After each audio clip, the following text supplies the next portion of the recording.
Hello friends, today we are going to discuss very important concept of costing, that is cost, volume and profit analysis. Suppose you want to start a new business and you have already sorted out for all investments. Now what are the vital questions which you would like to think about? Number one, how much time it will get to get back your investment, or how much minimum sales is required to be on no profit and no loss position, right? This whole concept can be understood by a very simple example, right? Suppose you have taken a stall in a fun fair by paying rupees 500. Now you want to sell, say, sandwiches in a fun fair, and you are going to charge 20 rupees per sandwich, right?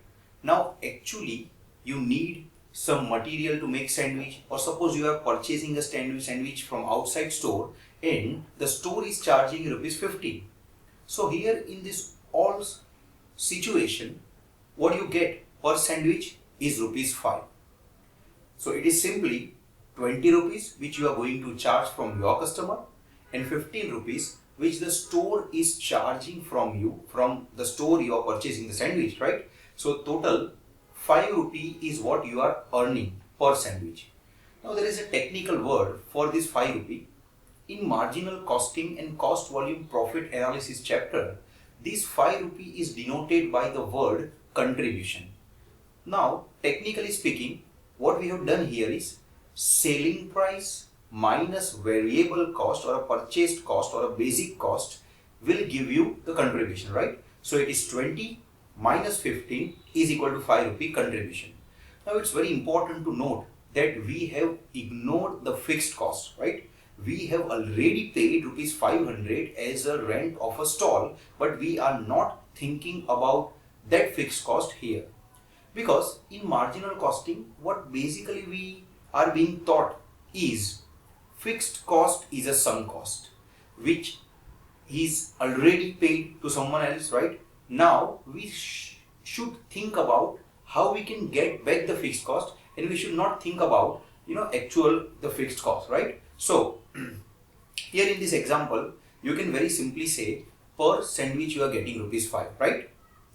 Suppose I ask you a very simple question: how many sandwiches are required to be sold at the fun fair to be on a no profit and no loss situation, right? How will you do that? Can you think about the number of sandwiches? I can surely think about, and as per my opinion, the number of sandwiches that are required to be sold in the fun fair is 100. And I'm very much sure you will agree with me, right? How could I find out that? I want to cover 500 rupees, which is my fixed cost, right? And I'm getting 5 rupee per sandwich as contribution. So I should think like that: 5 rupees, 5 rupees, 5 rupees. If I count 5 rupees 100 times, it will amount to total rupees 500, right? So what is actually happening?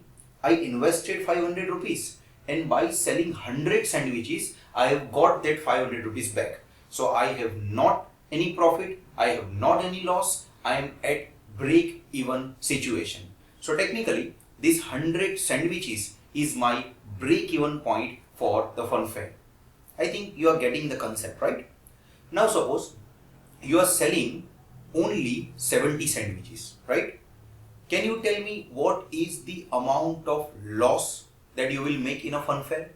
I can tell you the amount of loss is rupees 150, because at 100 sandwich we have a break even point, right? Now we are selling 30 sandwiches less, right? We will only get 70 sandwich into 5 rupee, which is 350 rupees.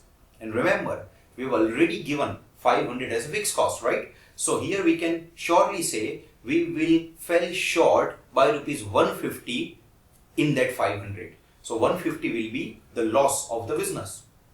Now suppose you want to sell, or you have already sold 150 sandwiches in a fun fair. Can you tell me what will be the amount of profit? Yes, the amount of profit will be rupees 250. because we have sold 50 sandwiches over and above the decided break-even point of 100 sandwiches. So that means on that 50 sandwich, we will get 5 rupee, which is our contribution, and 50 into 5 will become 250. Or we can also say like this, by selling total 150 sandwiches, we are going to get total contribution of 750. That is 150 sandwiches into 5 rupee per sandwich. And from that 750, if I deduct 500 rupees, which is the fixed cost as a stall rent, then I will save 250 rupees, and that 250 rupees is my profit. So by this overall example, 3 things are very much clear. Number 1, contribution up to the point of total fixed cost will be consumed by fixed cost, but when I complete to cover my fixed cost, that contribution becomes profit, right? Another thing is that if I sell at break-even point, I will not incur any profit, I will not incur any loss too. Over and above the break-even point, I can earn some profit on the extra unit sold, that is unit sold over and above the break-even point. And if I sell below the break-even point, I will incur the loss. So this is all about the break-even point. We can also make a very simple formula by this. How we can make the formula? In our sandwich example, what we did is 500 fixed cost divided by number of sandwich, not divided by contribution per unit, which is 5 per sandwich. So we got 100 sandwiches. So our formula of break-even point can be very simply stated as it is fixed cost divided by contribution per unit. Now what is contribution? Let us revise. Contribution is selling price per unit minus variable cost or a purchase cost or a basic cost of that unit. So this is the end of the first video, marginal costing.